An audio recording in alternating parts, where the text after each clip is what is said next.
Morning class. आज का हमारा टॉपिक है न्यूरोमस्कुलर ब्लॉकिंग एजेंट्स। ये क्या होते हैं, इसका क्या बेनिफिट है करने से। अब देखो क्या होता है हमारे पास, ये प्री साइनेप्टिक है आपका, ये आपका मसल है। अब यहाँ पे क्या होता है, आपका जो एसिटाइल कोलिन है ACH, ये यहाँ आके यहाँ के रिसेप्टर पे क्या होता है, बाइंड करता है। तब आपका क्या होता है, जो ट्रांसमिशन जो इम्पल्स है वो ट्रांसमिट हो पाता है यहाँ से यहाँ तक। अब ये क्या करते हैं, जो न्यूरोमस्कुलर ब्लॉकिंग एजेंट है, ये आपके इस जंक्शन पे ब्लॉक कर देते हैं। इस एसिटाइल कोलिन को यहाँ पे बाइंड ही नहीं होने देते। बाइंड नहीं होने देंगे तो क्या हो जाएगा, आपकी जो मसल्स है वो क्या रहेगी, आपकी मसल्स कॉन्ट्रैक्ट नहीं हो पाएगी, रिलैक्स ही रहेंगी। और जब कॉन्ट्रैक्ट नहीं हो पाएगी तो वो मूव ही नहीं कर पाएंगे, आप मूवमेंट नहीं कर पाओगे।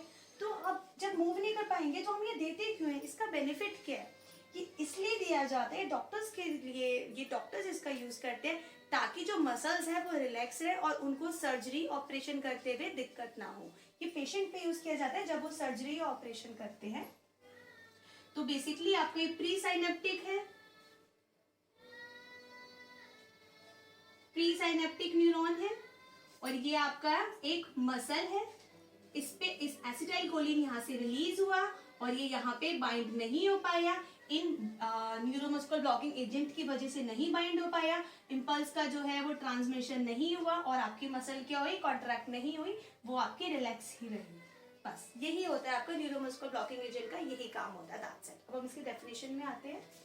These are drugs that act peripherally at neuromuscular junction muscles fiber itself to block neuromuscular transmission.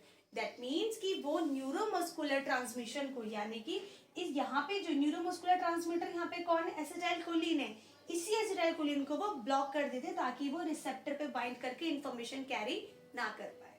That's it, इसका यही वर्क होता है। अब इसका क्लासिफिकेशन कैसे है देखते, एक है नॉन डिपोलराइजेशन, एक है आपका डिपोलराइजेशन ब्लॉकर्स। ठीक है, अब देखो नॉन डिपोलराइजेशन में क्या है, सबसे इंपॉर्टेंट है आपका डी ट्यूबरकुलिन। ये आपका सबसे ज्यादा इंपॉर्टेंट है, ये आपको प्लांट से मिलता है। पहले क्या होता था, जब शिकार करने के लिए जाते थे तो वो अपने बाण में डी ट्यूबरकुलिन प्लांट का दूध लगाते थे। वो बहुत पॉइजनस होता है। उससे क्या होता था, जब वो एक एनिमल को मारते थे अपने बाण से, अपने तीर से उस एनिमल को, तो वो जो आपका एनिमल था वो पैरालिस होकर नीचे गिर जाता था, उसकी मसल्स रिलैक्स हो जाती थी, वो नीचे गिर जाता था, वो कोई मूवमेंट नहीं कर पाता था।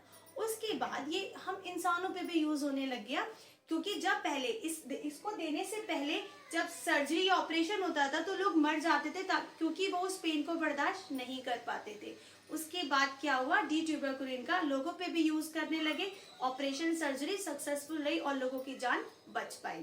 तो ये बस क्या करते हैं, डी ट्यूबरकुलिन थोड़ी देर के लिए आपकी मसल्स को रिलैक्स कर देता है, जिससे क्या हो जाता है, बॉडी पे कोई इफेक्ट नहीं पड़ता किसी भी चीज का। जब सर्जरी करते हैं डॉक्टर्स, पहले जो डी ट्यूबरकुलिन है वो स्मॉलर मसल्स को आपका रिलैक्स करता है, फिर वो बिगर मसल्स को करता है। स्मॉलर मसल जैसे कि आईज, ईयर्स, टोज, फिंगर्स, और आपकी बिगर मसल्स कौन सी हो गई आपकी, जैसे कि नेक। ठीक है, अब देखते हैं लॉन्ग एक्टिंग, यानी कि जिसका ज्यादा देर तक इफेक्ट है, उसमें आपकी डी ट्यूबरकुलिन डॉक्साक्यूरम है। इसका 60 से 120 मिनट यानी कि 1 से 2 घंटे तक इस ड्रग का इफेक्ट होता है।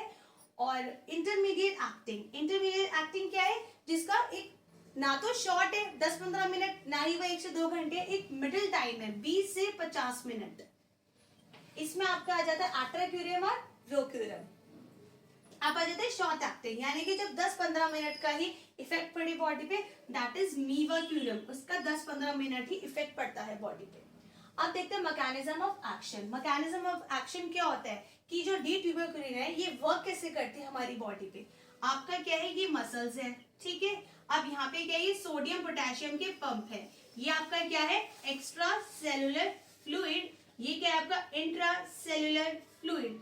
यहाँ पर सोडियम की जो मात्रा है, यानी कि जो सोडियम की जो एफिशिएंसी है वो यहाँ ज्यादा है, और यहाँ पर क्या है, पोटेशियम ज्यादा है।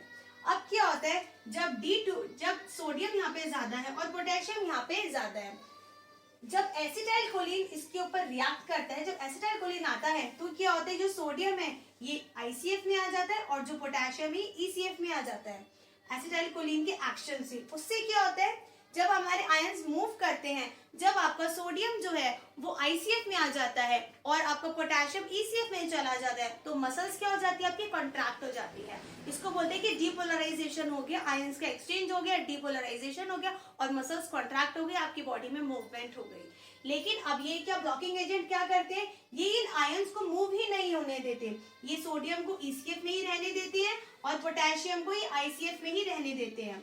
जब आयंस का एक्सचेंज ही नहीं होगा तो डीपोलराइजेशन ही नहीं हो रहा, जब डीपोलराइजेशन नहीं होगा तो मसल्स कॉन्ट्रैक्ट नहीं होगी और मसल रिलैक्स ही रहेगी, और हमें यही चाहिए होता है, इसलिए इन एजेंट्स का यूज करते हैं। और कब चाहिए होता है हमें, ड्यूरिंग द सर्जरी, डॉक्टर्स इसका यूज करते हैं। अब देखते हैं मैकेनिज्म ऑफ एक्शन क्या है।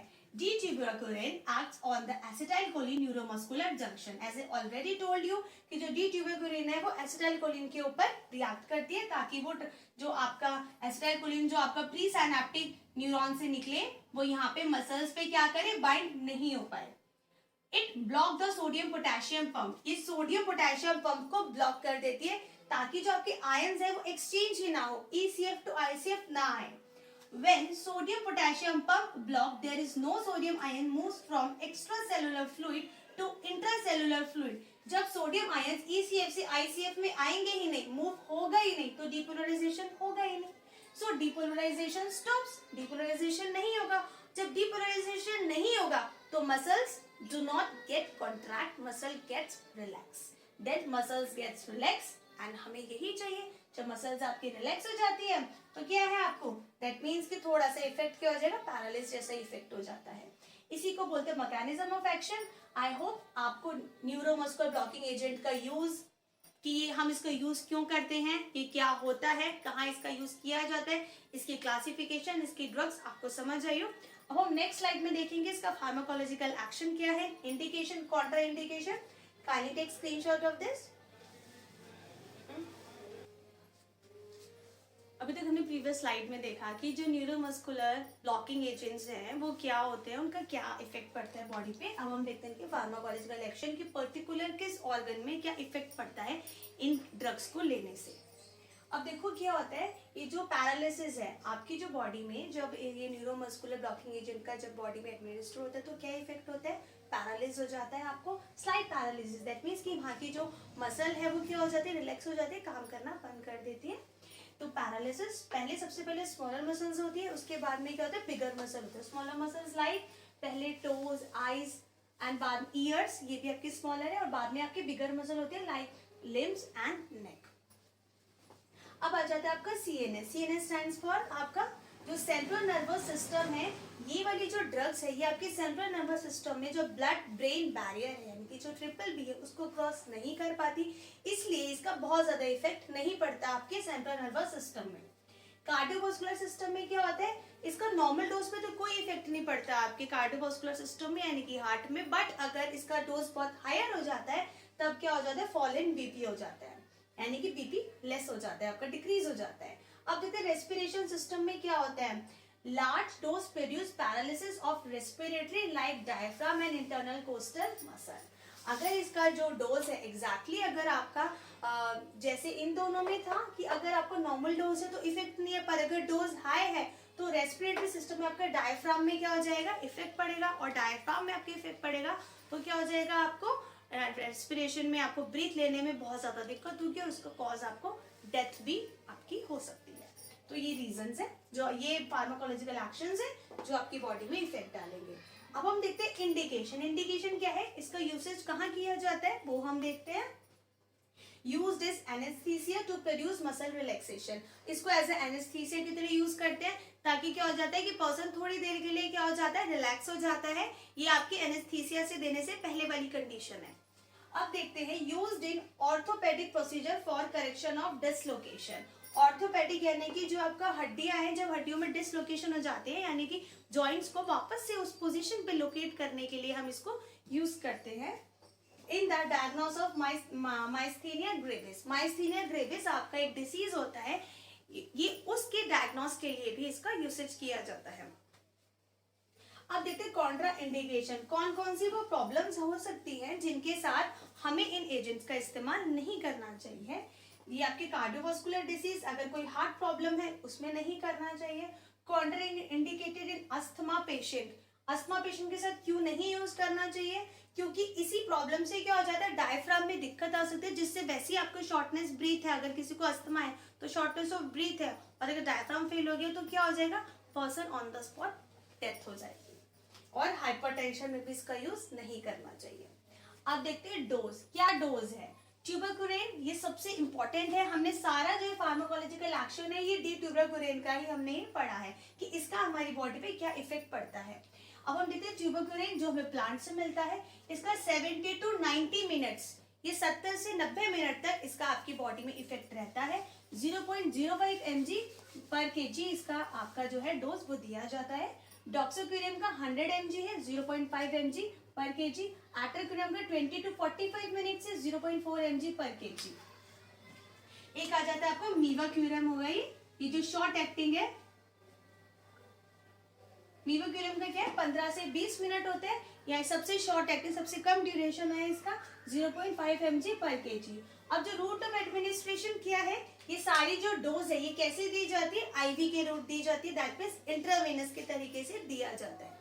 आई होप आपको न्यूरोमस्कुलर ब्लॉकिंग एजेंट क्या होता है, the classification, pharmacological action, contraindication, indication, सारी चीज बहुत अच्छे से समझ आई हो। अब नेक्स्ट स्लाइड में पढ़ेंगे myasthenia gravis. Kindly take screenshot of this.